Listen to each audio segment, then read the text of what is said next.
It was just a photograph, a simple portrait of a mother and her daughter. Or at least, that's what it seemed to be. But if you look closely, if you let your eyes linger on the girl's hand, you might notice something that doesn't quite belong, something that whispers of loss and of love that refused to let go. The antique shop on Decatur Street, New Orleans, had seen brighter days. Dust floated like golden ghosts through the shafts of afternoon light, settling on rows of forgotten treasures, tiny fragments of other people's lives. The air smelled faintly of wood age and stories left untold. Margaret Hayes hadn't meant to stop there that Thursday afternoon. She was a historical preservation specialist, a woman who made a career out of remembering what the world preferred to forget. But something about the handwritten sign in the window, estate sale, local families, had drawn her in. Mr. Thibodeau, the shop's elderly owner, barely looked up as she entered. His nod was slow, distracted, like someone who had seen too many faces and too many memories pass through his hands. Margaret wandered quietly through the aisles, her footsteps soft against the creaking wood floor, until something stopped her. A small wooden box hidden between a pile of old magazines and a tarnished silver frame. Inside, wrapped in tissue, the color of old sunlight, was a photograph. A woman and a young girl, African American. The woman wore a dark dress with a white collar. The girl one of lighter fabric, its small buttons catching the light. Margaret guessed the image dated to around 1905, the sepia tone, the clothing, the stillness. But what caught her wasn't the date. It was the expression. The woman's eyes carried a depth of sorrow that transcended the still formality of early photography. Her hand rested on the girl's shoulder, protective, yes, but also desperate. The kind of touch one gives when something precious is slipping away. The girl sat perfectly still, too still. Her gaze fixed her face, serene, almost too serene. There was a strange flatness in her eyes, an absence where life should be. Margaret turned the photograph over. 2 words written in faded ink, Emily, 1904. She studied it again this time, with the careful eye of someone trained to see what others overlook. The girl's posture unnaturally rigid. Her folded hands positioned, not resting. And then, the detail that made Margaret's breath falter. The girl's left hand was blurred faintly out of focus, as if someone had been holding it in place during the long exposure. She knew what that meant. She had seen photographs like this before. Post-mortem portraits.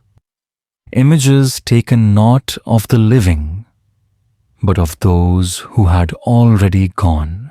Her pulse quickened. This one felt different, though not a curiosity for collectors, but something painfully intimate. Margaret approached the counter. "This photograph," she asked softly, "where did it come from?" Mr. Thibodeau peered over his glasses, squinting at the image. For a moment, just a moment, recognition flickered in his eyes. Then it was gone. "Came in about 2 weeks ago," he said slowly, his Louisiana drawl, thick and unhurried. "Part of an estate clearance from over in Treme. Old Creole family. Descendants moving away, selling everything. Furniture, dishes, books, some personal things too." That photo was in a trunk up in the attic. Margaret felt a chill, though the sunlight still poured warm through the window.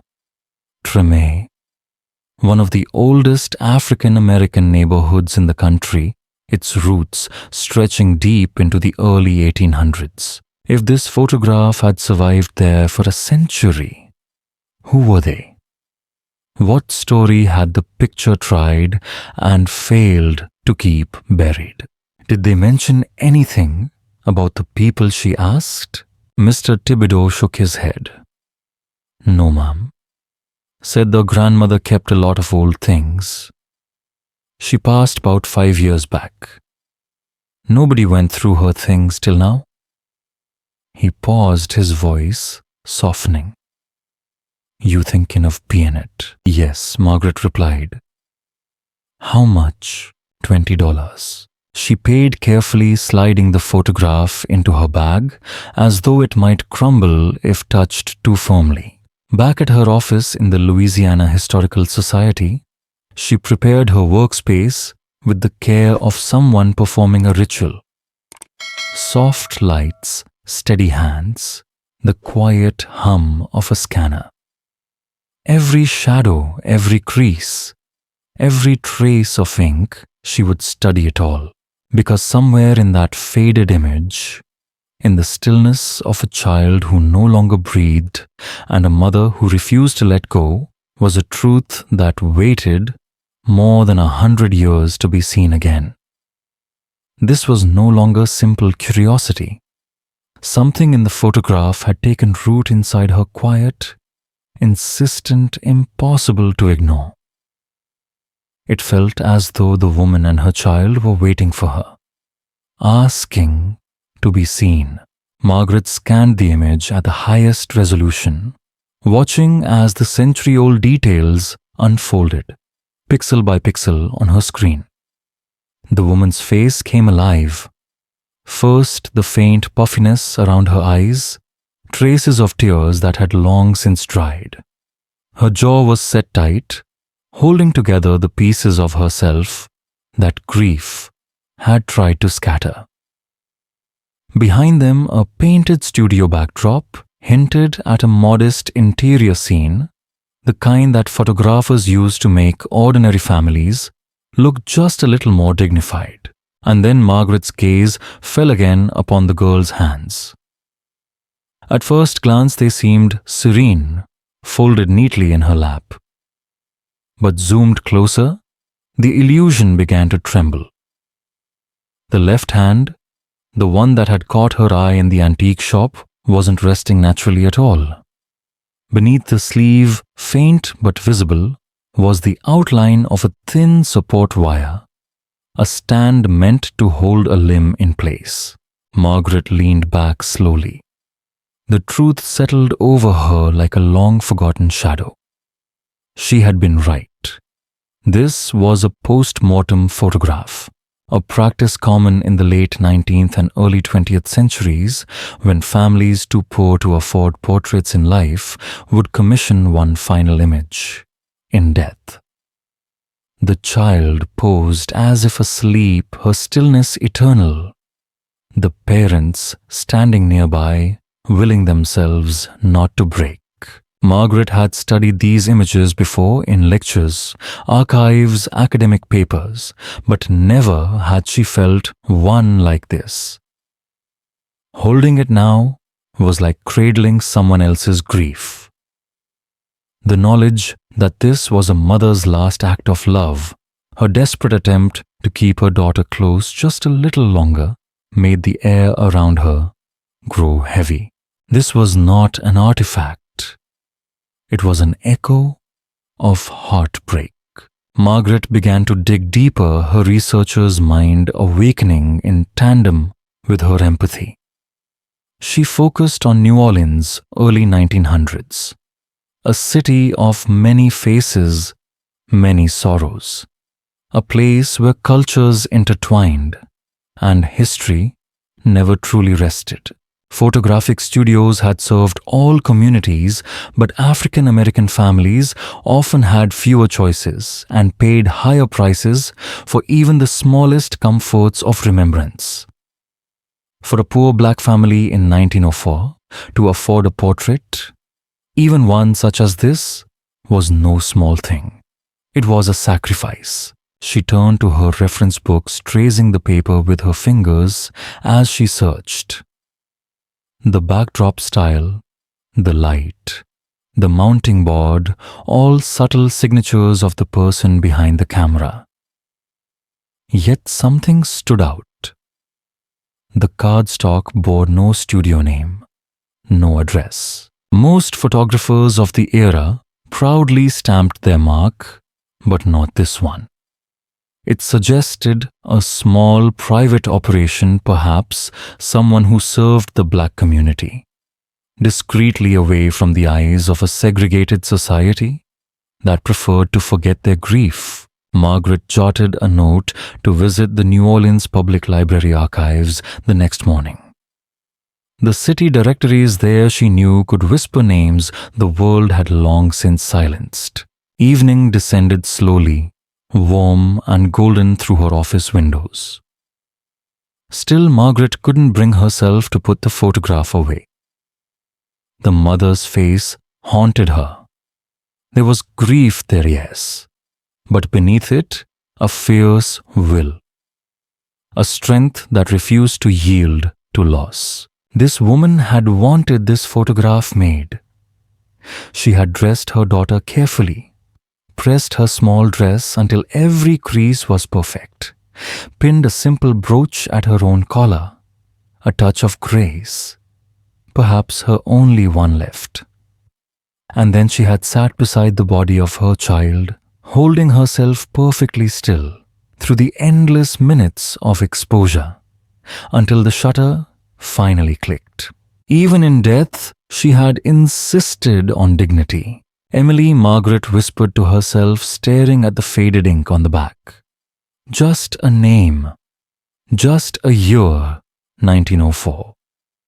So little, and yet it had endured for more than 100 years, tucked away in an attic, waiting for someone to remember. She tried photographing the inscription again, changing the lighting angle, hoping the old ink might reveal something more under a different glow. But the words remained unchanged, stubbornly simple. Friday morning came, wrapped in New Orleans humidity, thick, tangible, almost alive. The kind of air that pressed close against the skin, making the world feel slower, heavier. Margaret arrived at the public library before it opened, clutching her folder with the photograph and notes as though they were sacred relics. The Louisiana division of the library was her second home.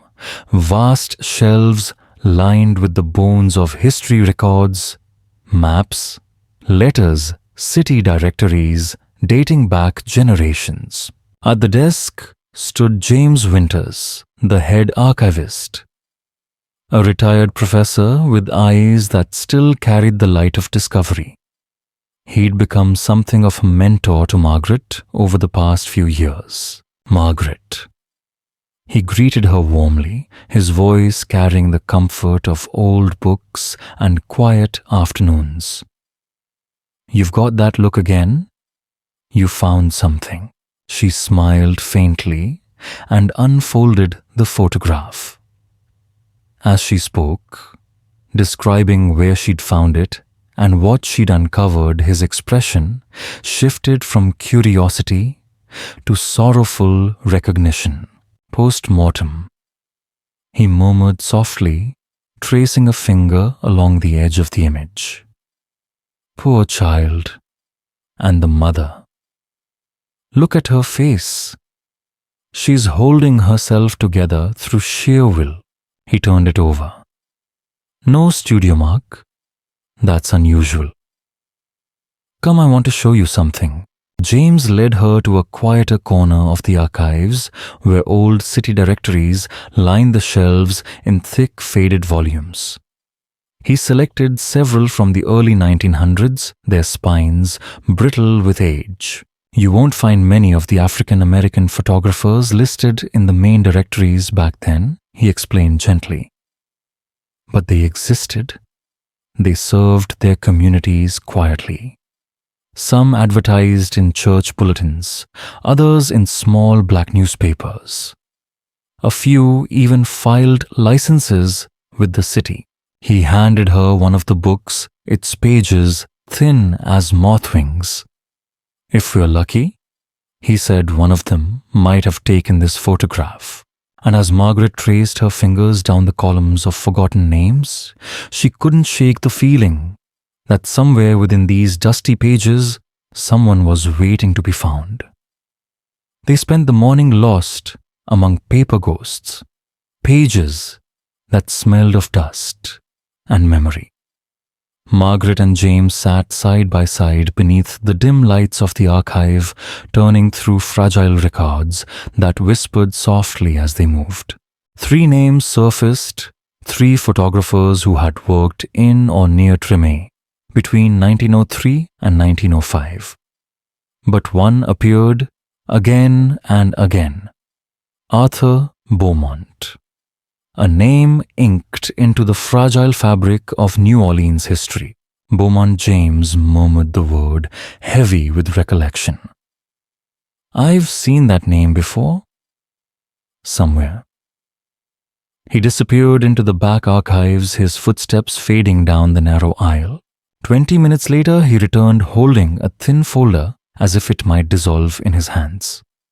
Inside were traces of a life long vanished, a business license from 1898, a notice of studio closure in 1912, and a single yellowed page torn from a ledger. A record of clients, of moments, of faces caught between light and time.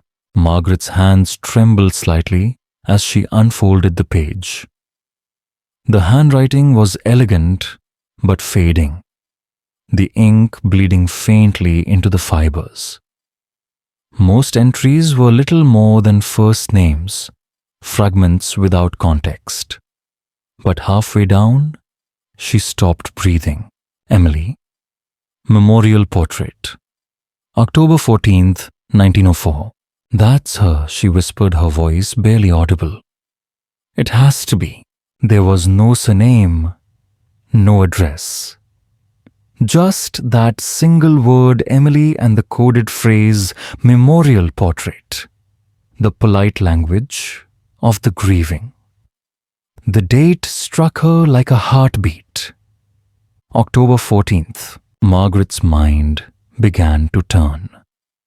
If the photograph was taken that day, then Emily had likely died only days earlier.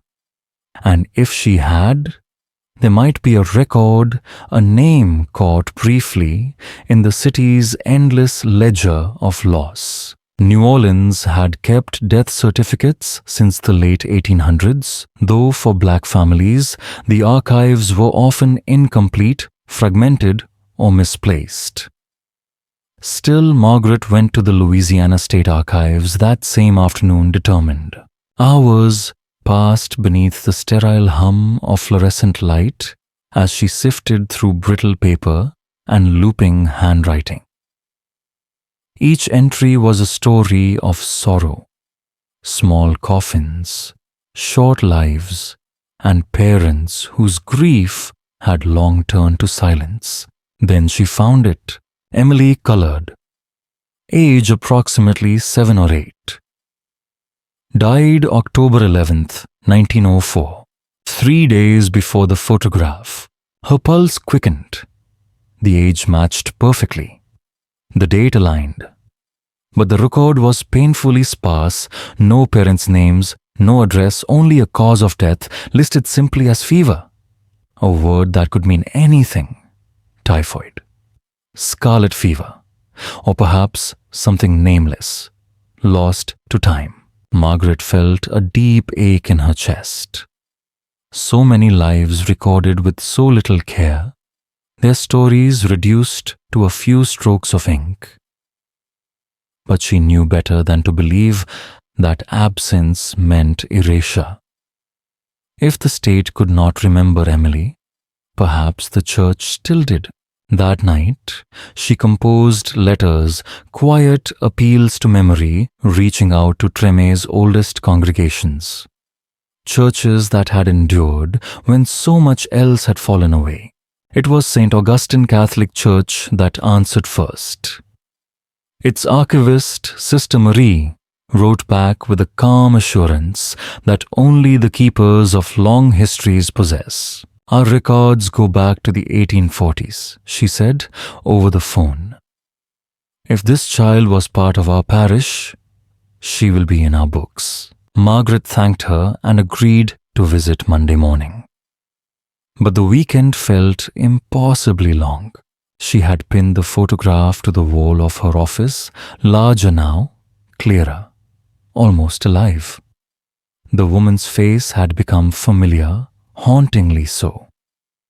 And the child Emily stared out with that strange stillness, her hands folded perfectly forever, caught between worlds.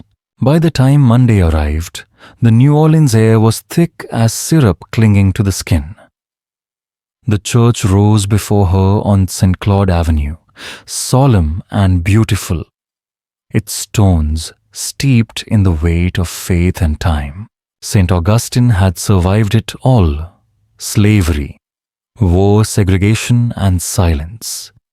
Within its walls, prayers and sorrow had intertwined for nearly 2 centuries.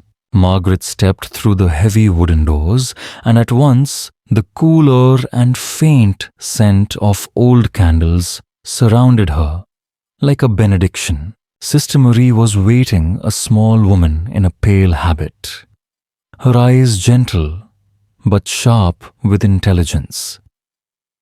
She led Margaret into the church office, a quiet room lined with shelves of leather-bound books and steel cabinets that hummed faintly in the morning heat. These, Sister Marie said softly, brushing her fingers along a row of worn spines, are the memories of this place. Every baptism, every burial, every name that might have been forgotten elsewhere. Margaret nodded slowly, her heart heavy with both hope and dread, because somewhere in one of those fragile pages between the prayers and the ink, a mother's name might still be waiting. The old nun, her eyes kind behind silver-rimmed glasses, moved slowly, as if every page she touched might shatter if not handled with care. "These books are treasures," Sister Marie said gently, taking from the shelf a thick, weathered notebook, its cover marked 1903, 1906. "They tell us who we are and who has lived. Every name has meaning." They sat across from each other at a wooden table, worn smooth by decades of research.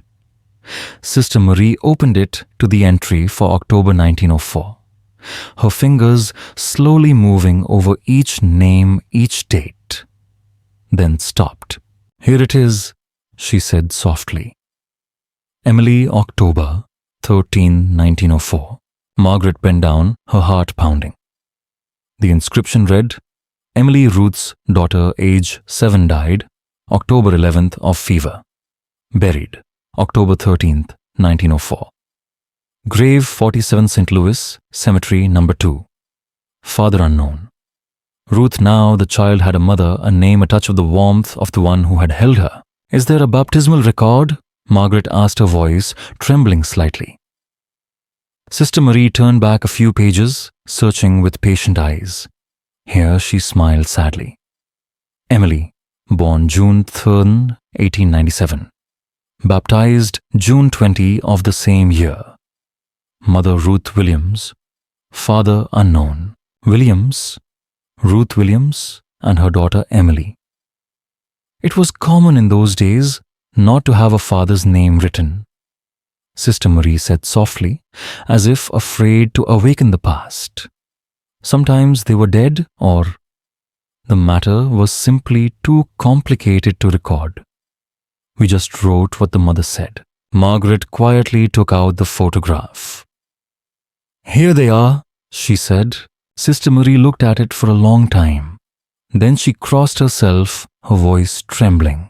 The poor woman.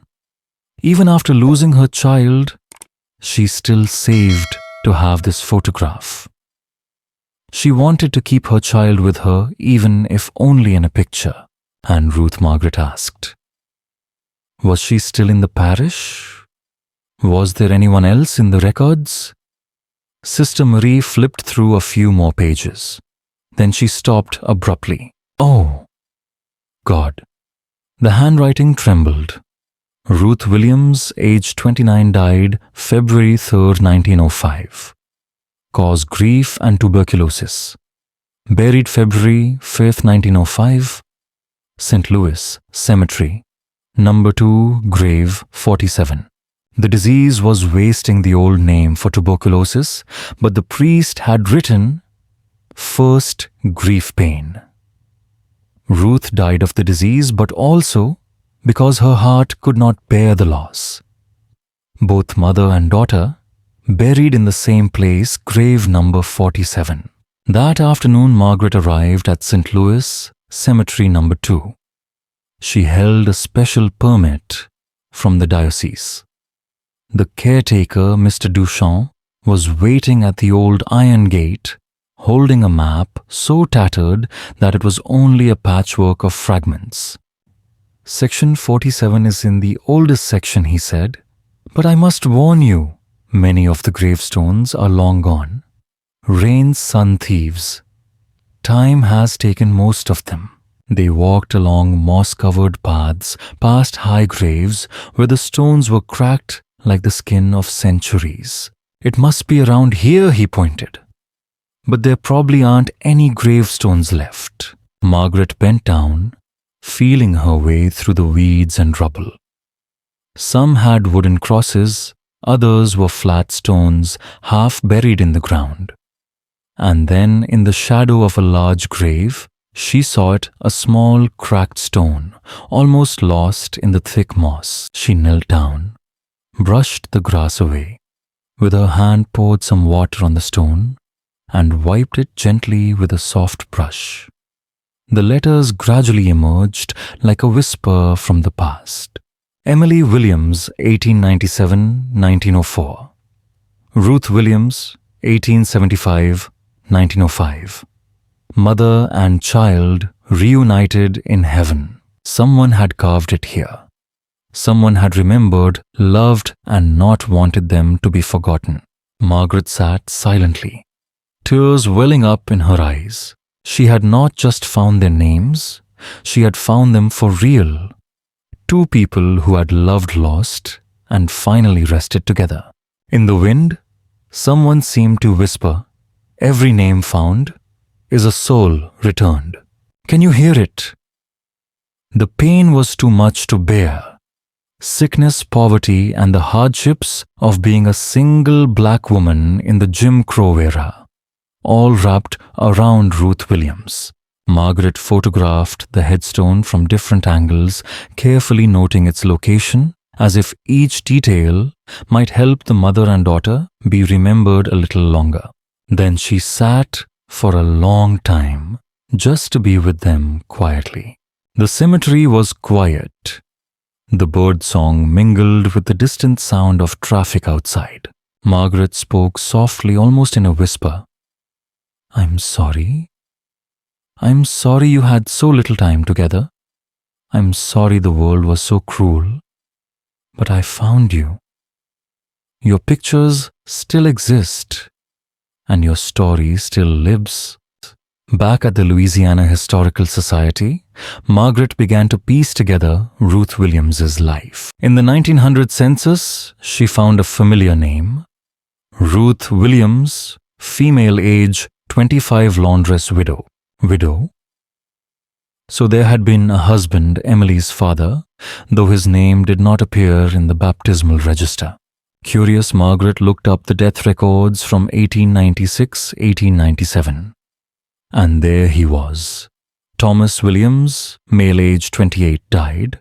March 15, 1897, cause work accident on the docks. Emily was born just 3 months later. Ruth had been pregnant when her husband died, a 22-year-old widow, working as a laundress, raising a child for 7 years in the dirty streets of New Orleans. To understand better, Margaret sought out Dr. Patricia Johnson, a historian who specialized in African American life in the early 20th century. The two sat over hot coffee in a small cafe near Tulane University. And as Margaret recounted what she had discovered, Dr. Johnson simply nodded his voice low and sad. Ruth Williams represents thousands of women that history has forgotten.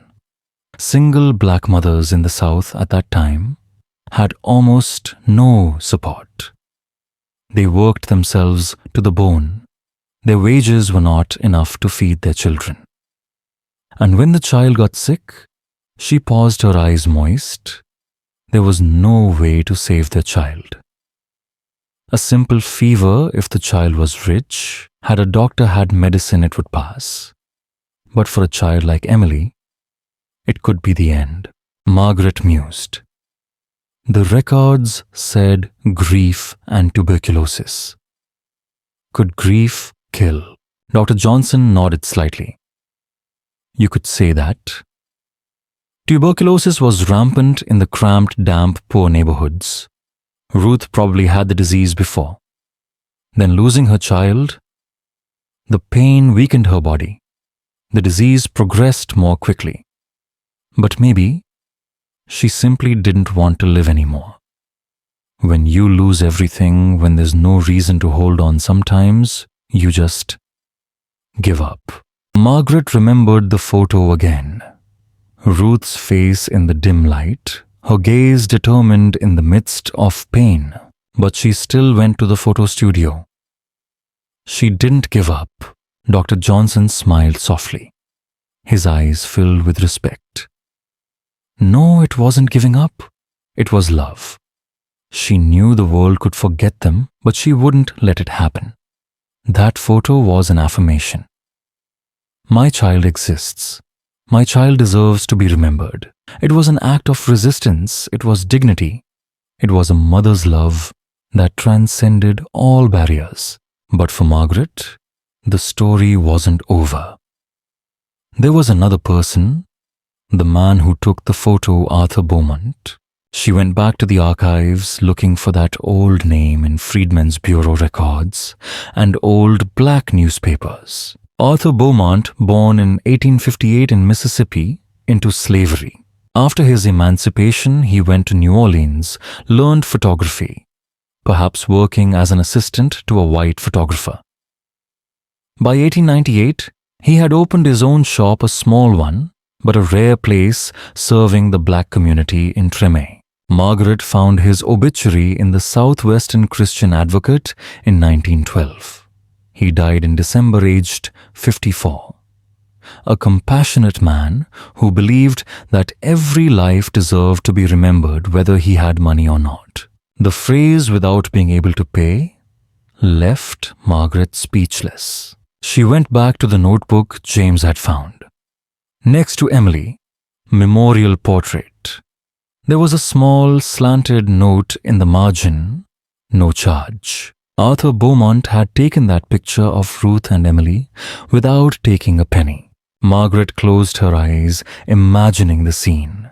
That year, Ruth, exhausted, desperate, holding her little girl's body. Hearing someone mention a kind photographer on St. Philip Street. Perhaps she had been there, or perhaps Beaumont, understanding her pain, had brought his camera to the shabby house where she lived. In the middle of the small room, light streaming through the window, Ruth stood behind her child, her trembling hand on Emily's shoulder, to capture the last moment of love and of memory. A moment that more than a century later still leaves people speechless. Can you feel it? There are whispers from that photograph, from the darkness of time. The meticulous arrangements. Ruth's hands shaking as she dressed Emily in her best dress, and Arthur Beaumont, quietly preparing his camera, each move careful and compassionate. He knew the widow couldn't pay, but he did it anyway, because it was the right thing to do. And then Ruth sat down next to her daughter, holding herself steady through the long minutes of exposure, each second a test of will. She had to make the photograph last, to have proof that Emily had lived, had been loved, had been everything. Margaret burst into tears at her desk. But they weren't just tears of sadness. They were tears of understanding, of being moved by the strength of human beings against adversity. Ruth and Arthur Beaumont, two strangers together, creating something timeless. Not just a photograph, but a testament to love, to dignity, to the belief that every life has value. For Margaret, the photograph was no longer a historical document. It was a sacred treasure, a piece of her heart, preserved in silver and paper. She spent the next 3 months writing Ruth and Emily's story, a full detailed work published in the Louisiana Historical Review.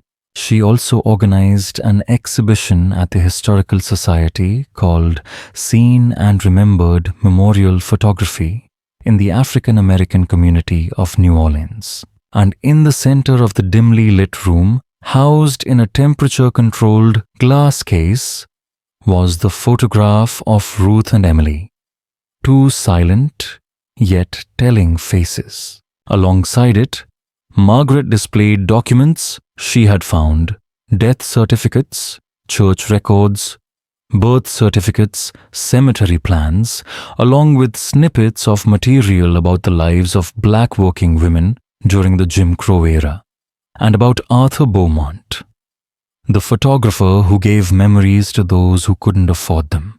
But Margaret wasn't done yet. She contacted a cemetery restoration organization asking for help cleaning and restoring Ruth and Emily's graves. A new headstone was placed next to the cracked one to preserve the signs of time, while still preserving the names for future generations to read. On a sunny Saturday morning in June, the month of Emily's birth, a small ceremony was held at the cemetery. Sister Marie from St. Augustine Church read a prayer. Dr. Patricia Johnson spoke about the story's significance, and Margaret, with trembling hands, held a bundle of letters that had arrived after the exhibition from descendants of Arthur Beaumont, from historians, and from ordinary people moved by the photo. One letter particularly choked her up, from a woman named Grace in Houston. She wrote, "My grandmother used to tell me about a woman named Ruth who lived in the old neighborhood. She remembered clearly that the day Ruth died, the whole neighborhood cried because everyone loved her even though she had nothing. My grandmother said Ruth used to sit on the porch holding a picture and crying. Now I know which picture it was. After the ceremony, everyone left, leaving Margaret alone at the grave. She placed a new bouquet of flowers, white lilies, and yellow roses, the colors of hope and remembrance. Your story has been told, she said softly. Now everyone sees you knows what you endured, how you loved. Emily is not forgotten. Ruth is not forgotten. That picture, it did what she wanted. It held her. It held them both. A gentle wind blew through the cemetery, swaying the trees in response. Margaret smiled. She knew she had done the right thing. From a dusty photograph in an old shop, she gave it back its soul and meaning. The exhibition ran for 6 months, becoming one of the Louisiana Historical Society's most visited events. Visitors stood silently for minutes before the photograph of Ruth and Emily, some in tears, because they saw not just death, but love, not just loss, but dignity, not just history, but people. Margaret keeps a copy of that photograph in her office. Whenever she feels tired, overwhelmed by the countless stories lost to time, she looks at it and remembers every human being deserves to be seen, to be remembered. And sometimes, if we care enough, If we look hard enough, we can build a bridge between the past and the present, so that voices that have been silenced by time can be heard again. Ruth Williams and her little girl Emily, no longer obscure names in an old book or anonymous faces in an old photograph. They were known, remembered, loved, not just by each other in that short life, but by all who later would look at that photograph and see themselves in that love. In the small hand that had been fixed to hold the pose for the picture, there was a message that transcended death. Love remains. Memories live. We were here. We exist. We matter.